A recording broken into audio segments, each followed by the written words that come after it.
Hello, আসসালামু আলাইকুম বন্ধুরা, কেমন আছেন? আশা করি ভালো আছেন। তো আমি নাজমা, আমিও ভালো আছি। তো আমি আজকে একটা নান রুটির রেসিপি নিয়ে আসলাম। আমি তৈরি করেছিলাম আমাদের জন্য, সেটাই আপনাদের সাথে শেয়ার করতে আসলাম।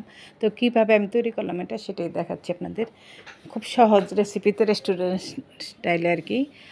তো এখানে প্রথমে দেখলেন আমি একটা বাটি নিলাম। বাটির মধ্যে আমি আপনাদের সহজ করে শিখিয়ে দিচ্ছি। একদম 4 চামচ যে আছে আপনাদের ঘরে, সেই চামচটা তে করে আমি 4 চামচ দুধ দিলাম, 5 চামচ চিনি দিয়ে দিলাম। মিষ্টিটা আপনাদের এর উপরে, তো 5 চামচ লাগলো আমার এখানে। তারপরে দিয়ে দিলাম একটা ডিম, তারপর 4 চামচ গুঁড়া দুধ, সাথে 1.5 চামচ ইস্ট। তারপরে এখানে দিলাম 1/2 চামচ বেকিং পাউডার।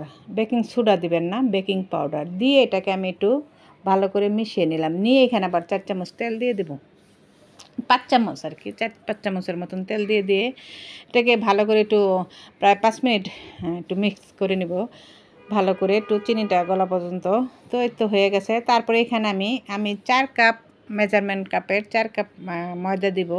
তো এই জন্য আমি 2 কাপ পানি দিয়ে দিলাম। আপনারা সবসময় খেয়াল করবেন যখনই আটা গোলান কাঁচা পানি দিয়ে, তখন ওই 2 কাপে পানির মধ্যে 4 কাপ আটা লাগে।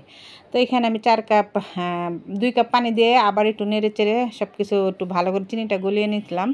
তারপরে এখানে আমি 4 কাপ ময়দা দিয়ে এটাকে ভালো করে ময়ান করে নেব। প্রথমে 3 কাপ দিয়ে দিলাম, তারপর আবার 1 কাপ দিলাম আস্তে আস্তে করে। দেখলাম যে পুরো 4 কাপই লাগলো। তো এটাকে আমি বেশ খানিকক্ষণ, প্রায় 8-10 মিনিটের মতন এটাকে অনেকক্ষণ আমি এটাকে মথে নিয়ে নিব আর কি, আস্তে আস্তে করে। প্রথমে এখানে 4 চামচ তেল দিয়েছি, পরে আবার হাতে একটু তেল নিয়ে এটাকে নিয়ে এটাকে মেখে নেব কিছুক্ষণ।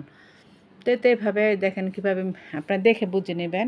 এভাবে আমি মানে এটাকে ময়ান করতেছি, বা কি বলে আটা গোলাচ্ছি আর কি।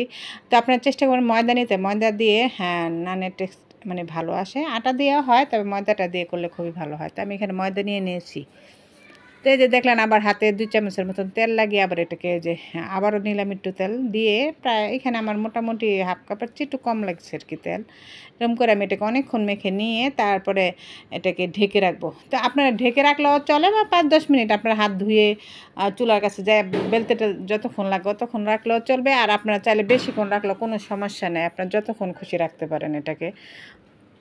তবে রেস্টে অন্তপক্ষে 10 মিনিট রাখলে মানে গোলাটা সুন্দর হয়ে আসে, অ্যাক্টিভ হয়ে আসে আর কি। তবে আমি রেখেছিলাম প্রায় আধা ঘন্টা। আমি একটু আধা ঘন্টাতে ঢেকে রাখবো। তারপরে চুলার কাছে গিয়ে আমি এটাকে দেখেন ফুলে গেছে। এটা যে আরও রাখেন তো একদম বাটি ভরে ফুলে উঠবে, সমস্যা নেই। এটা এখনও বানানো যাবে, আবার রেখে দিয়েও বানানো যায়। তো আমি তো এখানে যে প্রায় আধা ঘন্টা 1 ঘন্টা পরে আমি চলে আসলাম এখানে। পরে আবার এটার বাতাসটা বের করে একটু ময়ান করে নিচ্ছি। এখন ছোট ছোট লেচি কেটে আপনারা রুটি তৈরি করে নিতে পারেন। তা আমার এখানে 4 কাপে প্রায় 17টা মতো নান হয়েছে, মিডিয়াম সাইজের। তো একটু পাতলা করে বেলেছি এটাকে আমি। এখন আপনারা যদি বাটার নান খেতে চান, তাহলে এটার উপরে ভাজার পরে উপরে একটু বাটার ঘষে দিবেন, দিয়ে একটু আবার নিলে খুবই মজা হয় এটা। আবার চাইলে গার্লিক নান খেতে চাইলে উপরে বাটার উপরে রসুন কুচি আর ধনেপাতা দিয়ে দেবেন, তাহলে হয়ে যাবে গার্লিক নান। আর আমি এটা আজকে একদমই সাদা সিম্পল নান তৈরি করে খেয়েছি, তা খুবই মজা হয়েছিল। তো এই তো দেখেন, এখন পাতলা করে সব কয়টা রুটি আমি ভেজে নিয়েছি। দেখেন, তাই তো ভাজা শেষ সবগুলি রুটি। তো কেমন হলো আমাকে জানাবেন কমেন্ট করে। তো আল্লাহ হাফেজ।